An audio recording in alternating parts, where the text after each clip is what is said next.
अस्सलाम वालेकुम। आज की वीडियो में हम बात करेंगे थर्ड ट्राइमेस्टर के बारे में। थर्ड ट्राइमेस्टर होता है आपका 28वां हफ्ता शुरू हुआ है और ये 40वें हफ्ते तक होता है, यानी कि आपका 7th, 8th और 9th मंथ ये होता है आपकी डिलीवरी के एंड तक। थर्ड ट्राइमेस्टर के दौरान बेबी की मेजर डेवलपमेंट जो है वो ऑलरेडी हो चुकी होती है फर्स्ट और सेकंड ट्राइमेस्टर में, लेकिन थर्ड ट्राइमेस्टर में बेबी का ब्रेन जो होता है, जो उसका दिमाग होता है, वो अभी भी बन रहा होता है। थर्ड ट्राइमेस्टर में आपका केयरफुल होना बहुत ज्यादा इंपॉर्टेंट है, क्योंकि इसमें ज्यादातर मेजर कॉम्प्लिकेशंस जो है वो आना शुरू हो जाती हैं, यानी कि जैसे गेस्टेशनल डायबिटीज होती है, ब्लड प्रेशर का प्रॉब्लम होता है, क्लॉटिंग का प्रॉब्लम होना शुरू हो जाता है और बहुत सारी और भी मेडिकल कॉम्प्लिकेशंस हो सकती हैं। तो आज के इस वीडियो में मैं आखिरी 3 माह में आपको क्या करना चाहिए और क्या नहीं करना चाहिए उसके बारे में बताऊंगी, और ऐसी कुछ अलामात के बारे में भी बताऊंगी जो थर्ड ट्राइमेस्टर में आपको हो सकती हैं और कब आपको परेशान होना चाहिए और कब नहीं परेशान होना चाहिए। मेरा नाम है Ayesha Cheema and welcome to my YouTube channel. पहले तो हम बात करेंगे ग़िज़ा के हवाले से। जी हाँ, आपकी डाइट के हवाले से। डाइट के अंदर आपने आयरन रिच फूड्स जो हैं वो जरूर खाने हैं। आयरन से क्या होता है कि आपको डिलीवरी के बाद भी जो है वो खून की कमी ना आए और ड्यूरिंग प्रेगनेंसी भी आपको खून की कमी ना आए। दूसरा ये कि आपने फोलिक एसिड वाले खाने भी खाने हैं। थर्डली आपने कैल्शियम रिच जो है वो भी खाने आपने जरूर खाने हैं। मैग्नीशियम रिच आपने खाने जरूर खाने हैं और DHAs वाले खाने भी आपने जरूर खाने हैं। और विटामिन बी कॉम्प्लेक्स वाले, खासतौर पे B3, B12 और B2 वाले खाने जो हैं ये भी आपने जरूर खाने हैं। लास्ट ट्राइमेस्टर में बहुत ज्यादा इंपॉर्टेंट है कि मदर अपनी डाइट के अंदर जो है दूध का, चीज का और उसके अलावा दही का इस्तेमाल जरूर करें। यह आपकी मिल्क प्रोडक्शन में भी बहुत ज्यादा हेल्प करता है, आपके अंदर कैल्शियम और विटामिन डी की कमी भी नहीं आने देता। दूसरा पॉइंट जो है वो आ जाता है आपकी अपॉइंटमेंट्स और अल्ट्रासाउंड के हवाले से। लास्ट ट्राइमेस्टर में जाके अल्ट्रासाउंड करवाना जरूरी है, क्योंकि इससे डॉक्टर को बहुत सारी मालूमात होती हैं। बेबी की ग्रोथ के बारे में पता लगता है, बेबी की पोजीशन क्या है डिलीवरी से पहले उसके बारे में मालूम होता है, कितनी फ्लूइड है, इन सारी चीजों के बारे में उनको पता लगता है।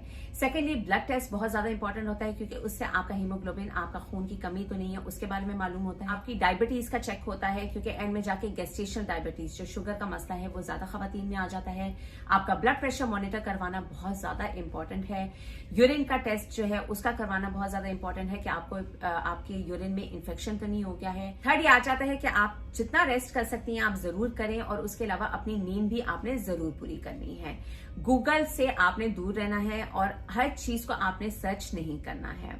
उसके अलावा आपने अपने फ्रेंड्स या खानदान वालों से टिप्स और ट्रिक्स नहीं लेनी है, क्योंकि हर औरत जो है वो डिफरेंट होती है, हर औरत की डिलीवरी डिफरेंट होती है। बहुत सारी जो है स्केरी स्टोरीज आपको सुनने में मिलेंगी, प्लीज उनके ऊपर आपने ज्यादा ध्यान नहीं देना है।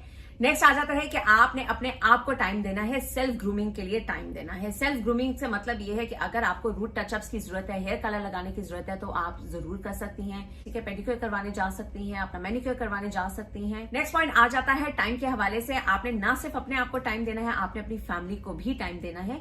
अगर आपके इस बेबी से पहले और भी बच्चे हैं तो आप उनको प्लीज टाइम दें, क्योंकि डिलीवरी के बाद आप बहुत ज्यादा बिजी हो जाएंगी। उसके अलावा आपने अपने हस्बैंड को भी टाइम देना है।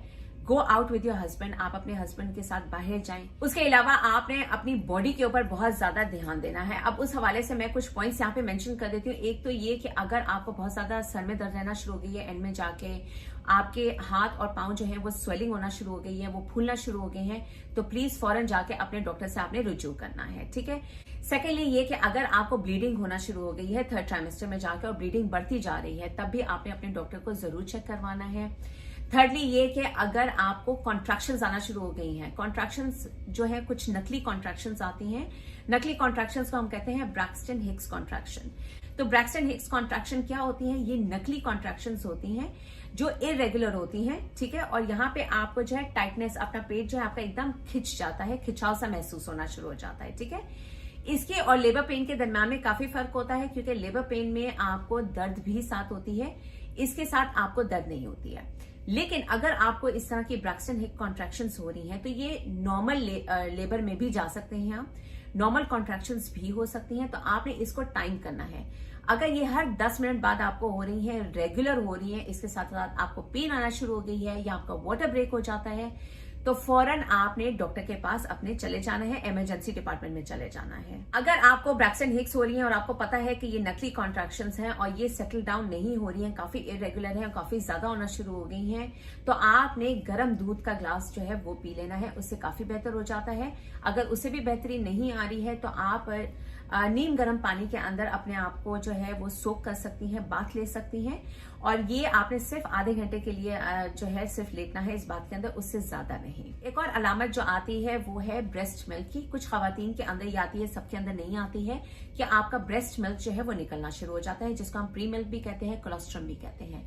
ये परफेक्टली नेचुरल है। आप जो है कोलेस्ट्रम के ब्रेस्ट मिल्क के पैड्स मिलते हैं दुकान से, आप वो जाके खरीद सकते हैं, इसके रेगुलरली चेंज कर सकते हैं। ठीक है, अब हम आ जाते हैं कि आपको थर्ड ट्राइमेस्टर में क्या नहीं करना चाहिए। एक तो ये कि आपने बहुत ज्यादा जो है एक टाइम पे खाना नहीं खाना है, रेगुलर इंटरवल्स में आपने खाना खाना है।